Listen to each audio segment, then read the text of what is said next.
আসসালামু আলাইকুম, স্বাগতম সবাইকে। তান্দুরি চিকেন এত মজার একটি খাবার যে এই খাবারটি খেতে আমরা সবাই কম বেশি উৎসুক থাকি, কিন্তু ঘরে বানাতে একটু ঝামেলাই বইকি, কারণ অনেক মশলার দরকার পড়ে। আর এই মশলাগুলির জন্যই তান্দুরি চিকেন খেতে অন্য চিকেনের থেকে একটু বেশি আলাদা মজা হয়। তান্দুরি চিকেনের এই মশলাগুলোকে একত্র করে বেটে বা গুঁড়ো করে বিভিন্ন কিছুর সাথে মাখিয়ে খাওয়া যায়।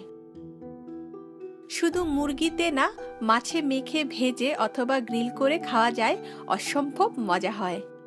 তান্দুরির এই মশলা পাউডার করার জন্য আমি নিয়েছি 3 টেবিল চামচ মেথির বীজ, 2 টেবিল চামচ মেথির শুকনো পাতা না থাকলে না দিলেও চলবে, 3 টেবিল চামচ আস্ত ধনিয়া, 3 টেবিল চামচ আস্ত জিরা, 2 চা চামচ লবঙ্গ বা লং, 2 চা চামচ আস্ত গোলমরিচ, বড় বড় 4-5টি দারচিনি, আধা জয়ফল মানে একটি জয়ফলকে ভেঙে নিয়েছি, শুকনো মরিচ বড় 4টি, জয়ত্রী বা জত্রিক 2 টুকরা, কালো এলাচ 2 টেবিল চামচ, পাপরিকা পাউডার 7 থেকে 8 টেবিল চামচ। এটা দিয়েছি রং আসার জন্য। পাপরিকা পাউডার না থাকলে লাল মরিচের গুঁড়া দেওয়া যাবে, কিন্তু অবশ্যই পরিমাণে কম দিতে হবে, নইলে পেটের 13টা বেজে যাবে। 2-3 চিমটি রং না দিলেও চলবে। আর রসুনের পাউডার বা গুঁড়া 3 টেবিল চামচ, আদার গুঁড়া বা পাউডার 2 টেবিল চামচ। যদি আদা রসুনের গুঁড়া বা পাউডার না থাকে, তবে তান্দুরি চিকেন বানানোর সময় মশলা দিয়ে যখন ম্যারিনেট করব, তখন এর মাঝে আদা বাটা রসুন বাটা দিয়ে দিলে হবে। সব মশলা নেওয়া হয়ে গেছে। এখন আমি আমার এই মশলা মিক্সচারে দিয়ে মশলাগুলো গুঁড়ো করে নিব। অনেকেই আমার কাছে জানতে চেয়েছেন মশলা গুঁড়া করার জন্য আমি যেই গ্রাইন্ডারটা ইউজ করি এর নাম কি, কিংবা এর দাম কত, আর কোথা থেকে কিনেছি। আমার এই গ্রাইন্ডারটি আমি প্রায় 7 থেকে 8 বছর আগে মাত্র বাংলাদেশি টাকায় 1000 টাকা দিয়ে কিনেছিলাম। এটি কুকওয়ার্কস কোম্পানির। দেশের বাইরে এই টাইপের গ্রাইন্ডারগুলো খুবই অ্যাভেলেবেল। দেশেও এখন পাওয়া যায় বড় বড় ইলেকট্রনিক্সের দোকান, অথবা নিউ মার্কেটে গিয়েও আপনারা দেখে নিতে পারেন। আমার এই গ্রাইন্ডারটাকে কিন্তু কফি গ্রাইন্ডার বলে, কারণ কফি এতটাই শক্ত থাকে যে এটি যদি গুঁড়ো করা যায় তাহলে অন্য যে কোনো মশলাও গুঁড়ো করা যাবে। তাই কোনো শপে গিয়ে জিজ্ঞেস করার সময় অথবা সার্চ দেওয়ার সময় কফি গ্রাইন্ডার বা মশলা গ্রাইন্ডার লিখলে বা বললে চলবে। আমি প্রথমে কালো এলাচগুলো গুঁড়ো করে নিচ্ছি।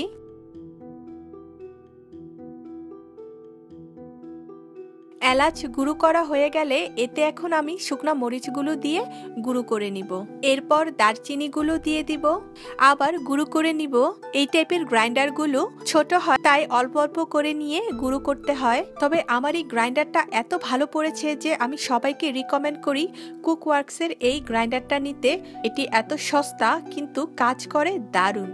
কালো এলাচ, মরিচ আর দারচিনি গুঁড়ো করা হয়ে গেলে ছাঁকনি দিয়ে ছেঁকে নিব, কারণ কালো এলাচের খোসা অনেক মোটা মোটা থাকে, তাই এটিকে ছেঁকে নিব। এরপর একে একে বাকি সব উপকরণগুলো গুঁড়ো করে নিব। সব মশলা গুঁড়ো করা হয়ে গেলে আদা গুঁড়া, রসুন গুঁড়া দিয়ে মিশিয়ে নেওয়া যাবে।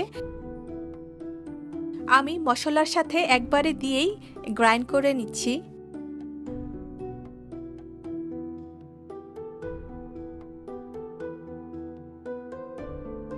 এরপর সবার শেষে 2-3 চিমটি রং দিয়ে দিব।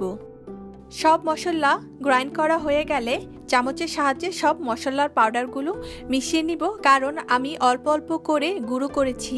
আমি একটু বেশি করে বানাচ্ছি, কারণ সামনে রোজা আসছে, আর রোজায় বুট, মুড়ি, আলুর চপ, বেগুনির ফাঁকে ফাঁকে মানে মাঝে মাঝে চিকেন মাখিয়ে গ্রিল করে অথবা ভেজে খাওয়া যাবে। সবগুলো মশলা একসাথে মিশানো হয়ে গেলে এটিকে এখন আমি কড়াইতে দিয়ে হালকা আঁচে শুকনো করে ভেজে নিব। চুলায় দিয়ে অনবরত নাড়তে থাকবো। কিছুক্ষণ পর বোঝা যাবে যে বাসায় কিছু তৈরি হচ্ছে, কারণ সারা কিচেন সহ ঘর সুন্দর একটা ঘ্রাণে ভরে যাবে। আর এই ঘ্রাণের অর্থ হলো চুলা বন্ধ করে দেওয়া। চুলা বন্ধ করে একদম ঠান্ডা করে নিব তান্দুরির এই মশলা পাউডার। ঠান্ডা হয়ে গেলে এয়ারটাইট জারে ভরে রেখে দিব। আর এই তান্দুরির মশলা পাউডার 5 থেকে 6 মাস রেখে খাওয়া যাবে।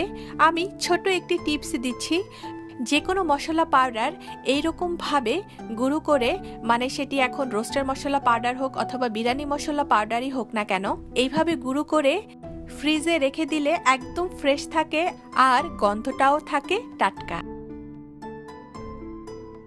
আমি ঠিক যেই রেশিওতে মশলাগুলো নিয়েছি এই রেশিওতে পাউডার করলে এখান থেকে প্রতি 1 কেজি মাংসে 1 টেবিল চামচ মশলা পাউডার দিলেই হবে। আপনারাও বানিয়ে ফেলুন। রোজার মাসে অথবা এমনিতেই এই মশলা পাউডার মুরগি অথবা মাছ অথবা বিফ মাটনে মেখে একবার এক এক স্টাইলে বানিয়ে পরিবারের সামনে দিন। পরিবারের মানুষগুলো খুশি হয়ে যাবে। তাদের এই খুশি মার্কা চেহারা দেখার জন্যই একটু কষ্ট করা। এই মশলা পাউডার দিয়ে কি কি ডিশ করা যাবে তার রেসিপি দিয়ে দিব খুব শীঘ্রই ইনশাআল্লাহ। ভালো থাকবেন সবাই। আমার চ্যানেলটি সাবস্ক্রাইব করার অনুরোধ রইল। আল্লাহ হাফেজ।